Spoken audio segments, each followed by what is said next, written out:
Executive committee, তার উপরেই কিন্তু আরও একটা কমিটি রয়ে গেছে, সেটি হলো ফিফা এথিক্স কমিটি। তারা কিন্তু more powerful than FIFA ExCo. আর্জেন্টিনার রক্ষণটা আসলে কতখানি শক্তিশালী হলে পরে সুইজারল্যান্ডকে ইজিলি তারা বিট করতে পারবে?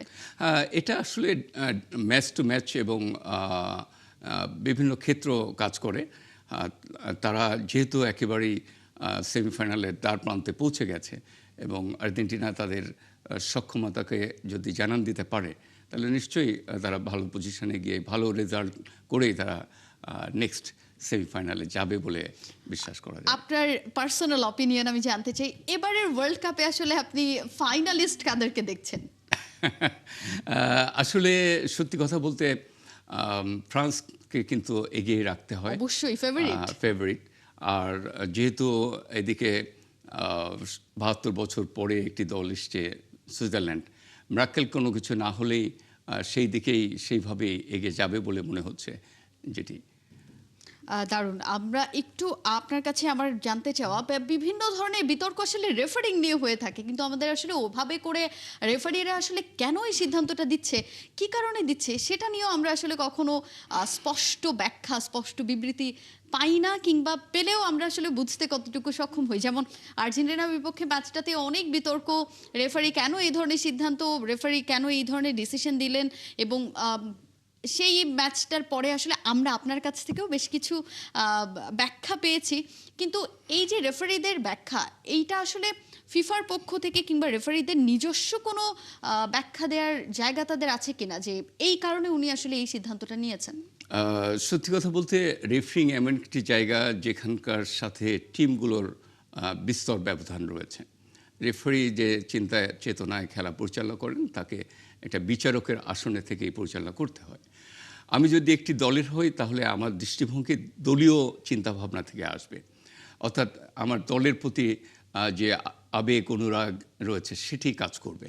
কিন্তু যিনি বিচার কার্যে থাকেন, তার জায়গাটা একেবারেই, আমি আগেও বলেছি, বিশ্ব মঞ্চে যারা রেফারিং করেন বা বিচার কার্য করেন, তাদের অবস্থানটা কিন্তু কোনো অবস্থাতেই খাটো করতে তারা চান না, অর্থাৎ তারা চান না কোনো বিতর্কিত অবস্থানে যেতে। কিন্তু আইনের মধ্য থেকেই তাদেরকে খেলা পরিচালনা করতে হয়, তাদেরকে গড়ে তোলা হয় এভাবেই।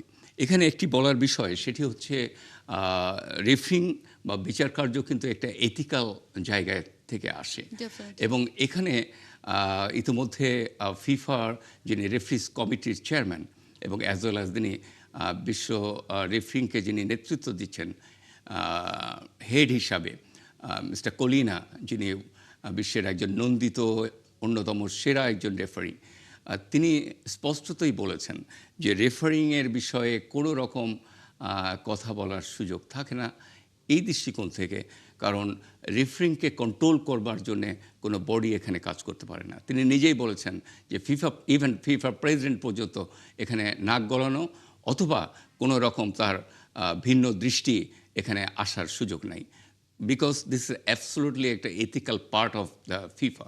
আমরা ফিফা সম্পর্কে যদি বলতেই হয়, তাহলে ফিফার যে বডি আছে, governing body, world governing body, FIFA executive committee, তার উপরেই কিন্তু আরও একটা কমিটি রয়ে গেছে, সেটি হলো ফিফা এথিক্স কমিটি।